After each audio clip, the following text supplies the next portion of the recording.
Hey, what's going on, everyone? Merry Christmas. I enjoy the outdoors, so I thought I'll bring you with me into the outdoors. There were a ton of positives this month. My daughter, Josephine, turned 1 month old 2 weeks ago. She's 6 weeks today. She's moving, she's getting bigger. God's gracious. He's giving me an opportunity to see ministry #1 happens in the home. It happens with Emily, my wife, and it happens with Josie.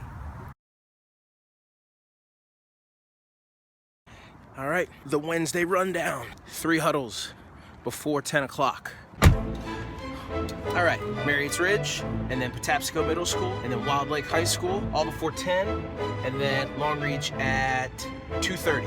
Here we go. Marriott's Ridge High School, their huddle there, again, it's continuing to grow. Now, the ladies that lead that huddle are doing an outstanding job. Media reports and general word-of-mouth discussions that keep them as giants. How should we approach such an opponent? Your opponents on the athletic field are worthy of your respect. There's some huddles that I can tell where there are parents and there are churches in that area that are really taking ministry and discipleship really seriously, because the students that attend those churches end up leading the huddles within the school. And so that's super powerful. Right, so I just left Marriott's Ridge. I'll actually be back here this afternoon. Mountain View Middle School is having their huddle today as well. So Marriott's Ridge to Patapsco Middle School, and then back this afternoon to Mountain View Middle School. Okay, can I have a picture? Can you guys actually go in front of the board, please? You two, big time?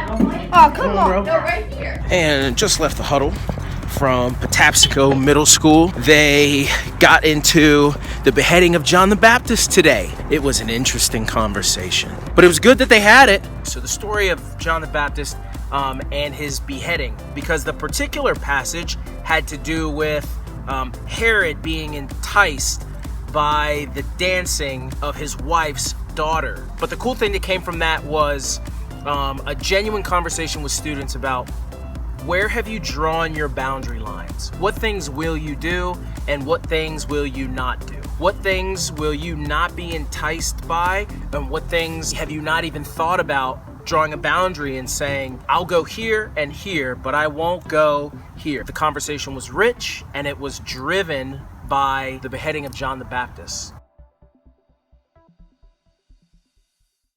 All right, next, Wilde Lake High School, their huddle meets at 9 o'clock. They go from 9 to 9:30. So I'm gonna go get a cup of coffee, and then I'll see you at Wilde Lake. Wilde Lake High School. The students there have a difficult time engaging actually in the message. A lot of the time that students are given to interact with clubs or interact with each other is taken away because of assemblies and other extracurricular things that happen actually in the morning time, but that 9 to 9:30 time period. It's tough to get into a rhythm of meeting with your huddle every single week when school kind of pushes back and says, we're gonna take that time and we're gonna give you assembly and assembly and assembly. So you folks that attend Wilde Lake High School or are in that community of Wilde Lake, I'd love to talk to you about helping the FCA get established there, and then creating some relationships at that school, just so FCA and those types of clubs are not limited. And 2:30 at Long Reach right now, getting ready for the huddle.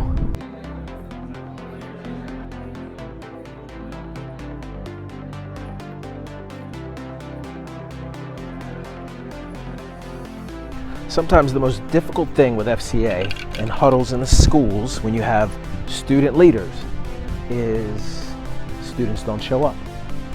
And you want students to own their faith. You want them to believe. You want them to read the scripture for themselves. You want them to, it doesn't really matter what I want or what you want. It's something that they have to want. Once they get to that age of, I'm gonna decide for myself, that's ultimately what they have to do. And all you can do is lead them and then let them go. One of the things that I get a chance to do with my board every month, actually every weekend, is we'll get together and we'll go for a hike or a ruck, somewhere between 2 and 10 miles. The fellowship, for me, it's amazing. It can feel lonely sometimes, but that fellowship, early Saturday morning, we get up, we'll go for a long one or a short one, and we'll get some Dunkin' Donuts afterwards. Treat yourself to an apple fritter. Get an apple fritter if you never had one. Shout out to Drew Baldwin, who's on my board. I appreciate that fellowship time.